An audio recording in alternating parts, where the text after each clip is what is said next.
Hi, good evening, Steve Adler. Got a minute? All right, let's go through some numbers. Let's talk about some of the things happening in the city. Let's begin with the numbers. All right, first chart we take a look at, we look at hospitalizations, number 21. So we're starting to start heading up in a dangerously fast rate. This number seems to have come back down to our 7-day average. It's at 22. Yesterday it was at 23. So by coming down to 21, it's come down to 22. Maybe we're not going to be increasing at that rate. Let's hope so. I'm still watching other cities like El Paso where the numbers are screaming up. Maybe we can sustain this level. That's not getting us down to 10. Maybe this is people beginning to react to the calls that we had where numbers were going up. But in any event, 21 is better than where we were yesterday. 22 is better than where we were yesterday as well. Let's take a look at the numbers on the right. New cases, 84. That's about the 7-day running average. I'm still uncertain. I've asked the doctors and the experts to help me better understand how it is that we're going up in hospitalizations, but cases staying fairly constant. Don't have a good answer for that. The green numbers down at the bottom of the 7-day moving averages for hospitalizations, ICUs, and ventilators. Let's go to the next page. Janine, let's see what those numbers are tonight, and then I'll compare them to the numbers that you just saw. Tonight we have 116 people in our hospitals. That is right about the 7-day running average of 114. So just like new admissions didn't go up, hospitals themselves didn't. ICUs, 7-day running average was 42. We have 43 people there tonight. 7-day running average on ventilators, 23. We have 21 on ventilators tonight. So we kind of plateaued down at the 12 level. We started going up, looked dangerous, and maybe we're like plateauing at the 20, 22 level. If we could get that and sustain that, we could hold where we were and we wouldn't need to undo stuff. I don't know. We're going to have to just keep watching those numbers. At this point, I think what the best you could say is that our prognosis is kind of uncertain. The UT modelers show us numbers going up, but that was based on those other increases, so we just don't really know. All right, study came out with respect to masks. I'm going to keep pointing this out because this is not a political or partisan kind of issue.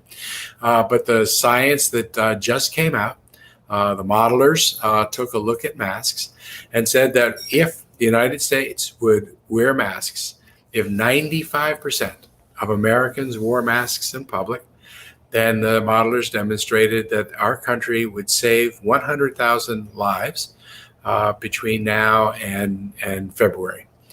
You can read this in CNN. Apple News had a piece on it that we saw and that we pulled. This weekend in our city, we have the UT game against Baylor. Go Longhorns.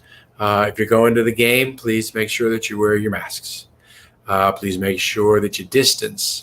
If you're in town and going to be going out and people are, please make sure that you continue to distance. Always better to eat outside than inside. Make sure that the restaurants set it up so that all their wait folks are wearing their masks. People are wearing their masks to and from their tables, and that the tables are at least 6 feet apart. If that is not the way the restaurant is set up, please find a different restaurant.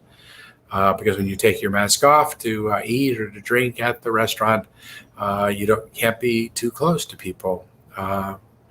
Think of the discipline we show now as what it's going to take to open up our schools. Like what Chris Christie said, never has so little been asked of so many for so much. It's just not that big a deal to wear a piece of fabric in front of our face for another few months. I want to just give you a quick follow through on the rent assistance that the city's giving out. Interesting chart came our way. I wanted you to see it. These are the areas where rental assistance is being given. You can see on the right side there's the 10 districts. Starting on the left was District 1 or going to District 10.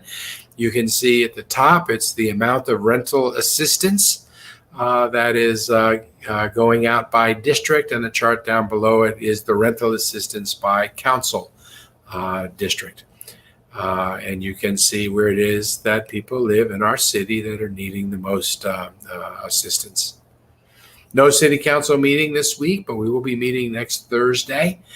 So next week we'll talk about the agenda for that council meeting. I talked the other day about the Public Safety Committee had a hearing on homelessness. Our staff made a really complete presentation of everything that is happening in the city right now with respect to homelessness. It is a lot. It is not entirely addressing what people are seeing, kind of the aesthetics of homelessness, the immediacy of the issue. And we have to do a better job, I think, of managing public spaces and doing things that the public can readily see. But there is so much that's going on to position us to really be able to end homelessness. Here is a link. You should take a picture of that link. You should go look at that link. It's a relatively long presentation, different city departments, but at the end of the time, you'll have a real good feel for what it is that the city and the region is actually doing. On voting, in case you hadn't noticed, people are voting now. And of course, you've noticed, Texas has the highest amount of youth turnout in the nation. In the United States, as of Wednesday, 3 million people under 30 had cast ballots in the United States. In Texas, close to 500,000 young people. Big thanks to Move Texas and Charlie Bonner and those groups. Charlie, as you recall, came on to Got a Minute and spoke, but that's what he has been focused on, just getting younger voters to turn out. And apparently Charlie's doing just a heck of a job. The numbers are low.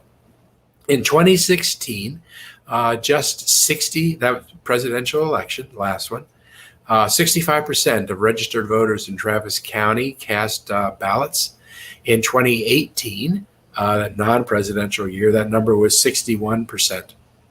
In 2012, 61% voted, eligible registered voters, and in 2008, 66% voted in the entire election. Do you know how many people have voted as of 8:30 last night? 43% of registered voters had cast ballots in Travis County, and that's still with 11 days still to go, 7 days of early voting still to go. You can vote now. You can vote on Sunday. You can vote through next weekend. You can vote all the way till the 30th, and then the last day to vote. And you don't have to wait till then, but the last day to vote is going to be on November 3rd. We need to keep it up. If we continue at this rate, we're going to break all kinds of voting records. Let's make this the year when we break all voting records. Let's vote in such numbers that there can be no mistake about what people wanted to have happen. So vote this weekend. Tomorrow you can vote from 7 a.m. to 7 p.m., 7 a.m. to 7 p.m. On Sunday, I think it's from noon to 6 p.m.